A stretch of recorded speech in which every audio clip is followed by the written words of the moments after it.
What's up, guys? Today is Wednesday, June 26th. Wednesday means New Comic Book Day. New Comic Book Day means New Comic Book Haul video. As always, I went down to Infinity Flux here in Chattanooga, Tennessee for another big old stack of books and just one extra goodie this time. But we're going to start with Marvel first, starting with Blood Hunt number 4. You guys saw my other video about this. This is the next to last issue in the main Blood Hunt story. We're starting to get some answers here, and it's all really cool, and I can't wait to see how it all wraps up.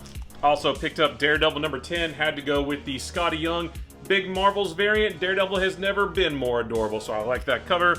Also, Sensational She-Hulk number 9. This actually came out last week, but there was a shipping problem with several retailers not getting all of the copies of She-Hulk they were supposed to, but they came in now. It's all good. I'm happy to have it. I'm just really sad that it's ending with the next issue, so hopefully we'll get another She-Hulk series pretty soon. Also got Spectacular Spider-Man number 4, my favorite 616 Spider-Man book on the stands. Peter and Miles together, great action, great artwork. It's all really fun, just a good comic book right there. And then Superior Spider-Man number 8, and I do believe this is the last issue of this series. And I'm kind of sad to see this one go too, because I like this one quite well. And then we've also got Ultimate Black Panther number 5. You guys saw my other video about this as well. Still a good entry into the Ultimate Universe. I just wish this would pick up the pace a little bit, but we are starting to get some answers to some of our questions. And then Vengeance of the Moon Knight number 6. This is a Blood Hunt tie-in. You guys saw my other video about this as well. Not very important to the overall Blood Hunt story, but still just really, really good, focusing on Reese and Soldier and 8-Ball. I like this one quite a bit. As for DC, we've got Absolute Power Ground Zero. This is a one-shot. This is where the Absolute Power event starts. So if you want to get into Absolute Power, get this issue. And I had to go with the nice Dan Mora foil variant. Also got Action Comics number 1066, House of Brainiac Part 5. We've got Green Arrow number 13. This is an Absolute Power tie-in. It doesn't really seem to be super important to the main story right now, but it's still a little bit too early to tell, so we'll just have to wait and see once we get further into that story. And then speaking of House of Brainiac, Superman number 15, House of Brainiac Part 6. This is the end of the House of Brainiac storyline. If you get this and Absolute Power Ground Zero, finish up House of Brainiac first before you jump into Ground Zero, because one leads right into the other. As for Image, we've got Feral number 4. Had to go with the really cool 28 Days Later homage variant. Also G.I. Joe, A Real American Hero number 307. This has been kind of slow. Hopefully things start getting moving, because it's been 7 issues and I feel like not a lot has happened yet. Also King Spawn number 35, continuing these awesome covers. I love looking at these. Redcoat number 3. All of these Ghost Machine books are awesome, and this may be my favorite issue of Redcoat so far.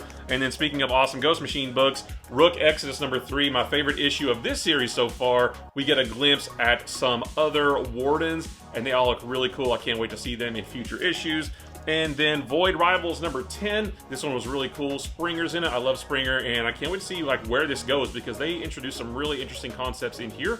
And then one indie book, we have Spectrograph number 2 from Distillery, the creepy James Tynion Christian Ward book. The first one was really strange, and it should be really interesting to see what happens in this issue. But the fun doesn't stop there. I got one extra goodie this week, and that is this Lobo Big Fraggin' Compendium 1, collecting just a whole bunch of different Lobo books from the 90s, from his first appearance to his first mini-series, and a whole bunch of mini-series here. Only the first 9 issues of his actual series from the 90s though, but I wanted to grab this because I've never really read that much Lobo before. I was very aware of him in the 90s, but I just haven't read that many stories with him, so I thought I would check this out. And that's it, guys. Another great haul, another fun week of comics. Guys, I appreciate you watching. Don't forget, life is short. Like what you like, ignore what you don't. Also, don't forget that if you need an LCS from which to order any of these books right here, or from which to pre-order books that are coming soon, you can visit infinityflux.net. You can order any of the books that you just saw in this video, and as long as they are in stock, they will be shipped right to you.